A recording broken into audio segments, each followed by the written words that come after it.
Étonnamment, nous les avons tous croisés. Le collègue qui monopolise les réunions avec des idées à peine ébauchées, l'ami qui se prend pour un expert après avoir regardé une seule vidéo YouTube, ou encore le commentateur en ligne qui débat avec assurance contre des professionnels. Qu'est-ce qui alimente ce curieux mélange d'ignorance et de certitude inébranlable? C'est là qu'intervient l'effet Dunning-Kruger, un phénomène psychologique qui explique pourquoi les personnes les moins compétentes dans un domaine ont tendance à surestimer grossièrement leurs capacités, tandis que les véritables experts sous-estiment souvent les leurs. Ironie du sort, moins on en sait, plus on pense tout savoir. Explorons les origines, les mécanismes et les implications concrètes de ce biais cognitif, et surtout, comment éviter de tomber dans son piège. L'histoire du casse au jus de citron qui a révolutionné la psychologie. Tout a commencé avec un crime rocambolesque en 1995.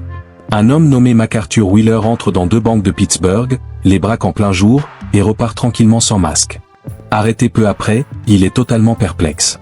Sa défense? Mais j'avais mis du jus.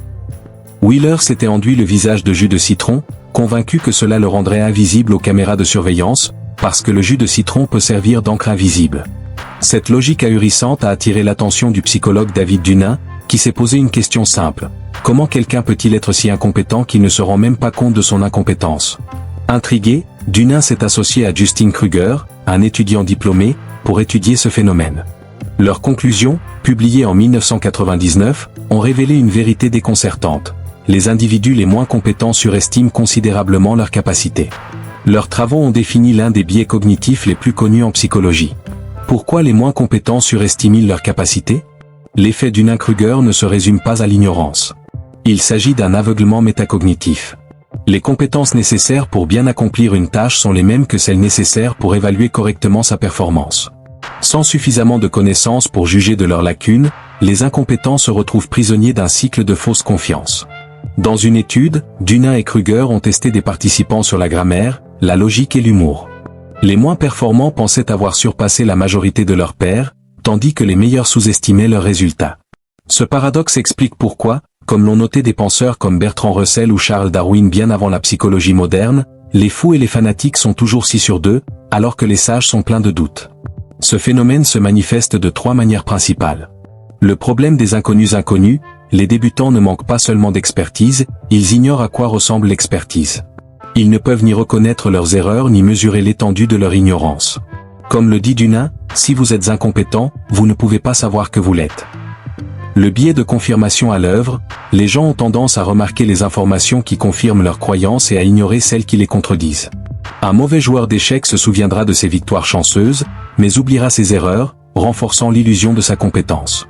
L'effet au-dessus de la moyenne, la plupart des gens pensent qu'ils sont au-dessus de la moyenne en conduite, leadership ou intelligence, ce qui est statistiquement impossible.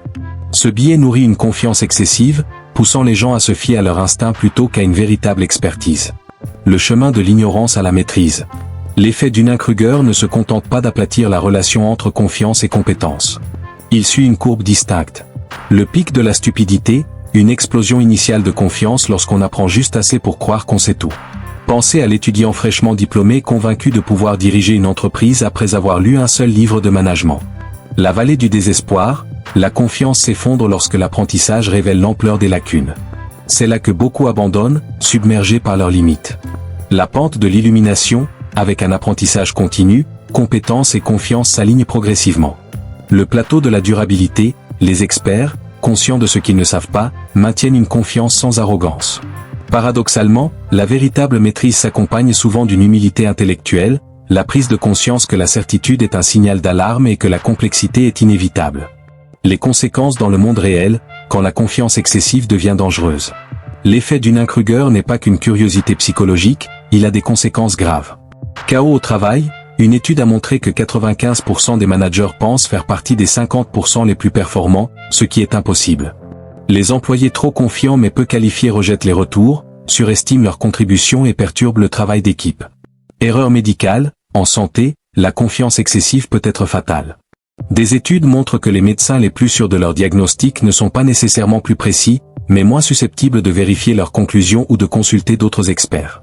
Aveuglement politique, l'effet alimente l'extrémisme. Les personnes les moins informées sur des sujets complexes, comme l'économie ou le changement climatique, expriment souvent les certitudes les plus marquées, contrairement aux experts qui hésitent à afficher une assurance absolue. Les réseaux sociaux, terrain de jeu de l'effet Dunning-Kruger, Internet a créé une crise de l'expertise, où chaque opinion est diffusée avec le même poids, peu importe le niveau de connaissance. Les réseaux sociaux récompensent la certitude au détriment de l'exactitude, amplifiant les voix les plus bruyantes, pas les plus sages. Les algorithmes privilégient les contenus engageants, souvent en valorisant ceux qui simplifient à l'excès des sujets nuancés. Différence culturelle, tout le monde n'est pas également vulnérable. L'effet Dunning-Kruger existe partout, mais son intensité varie selon les cultures.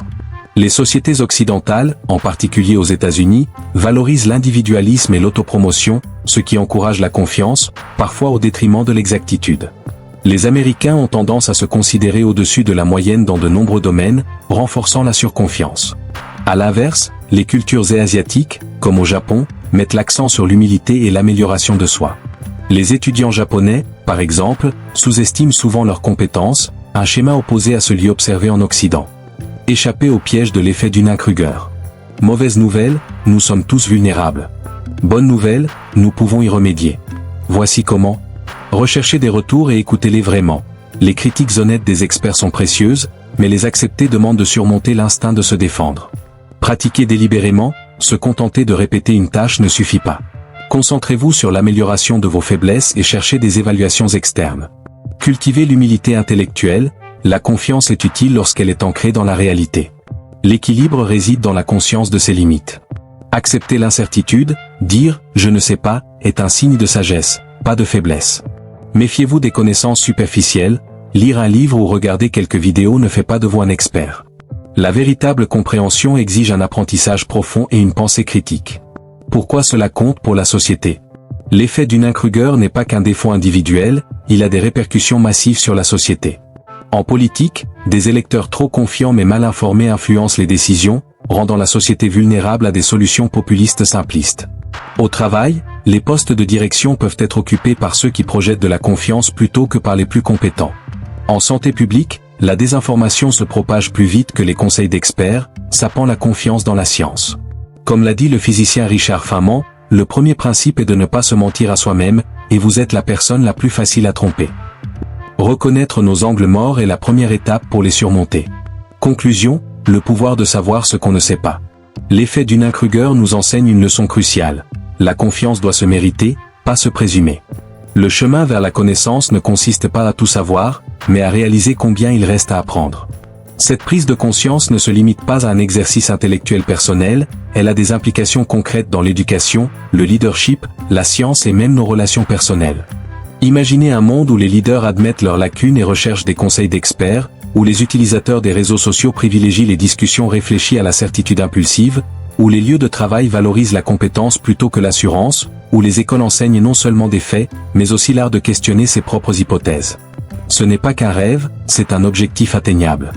Mais cela commence par chacun de nous. Comment briser l'illusion de la certitude? Adopter un état d'esprit de croissance. L'intelligence et les compétences ne sont pas figées, elles évoluent avec l'effort et la réflexion.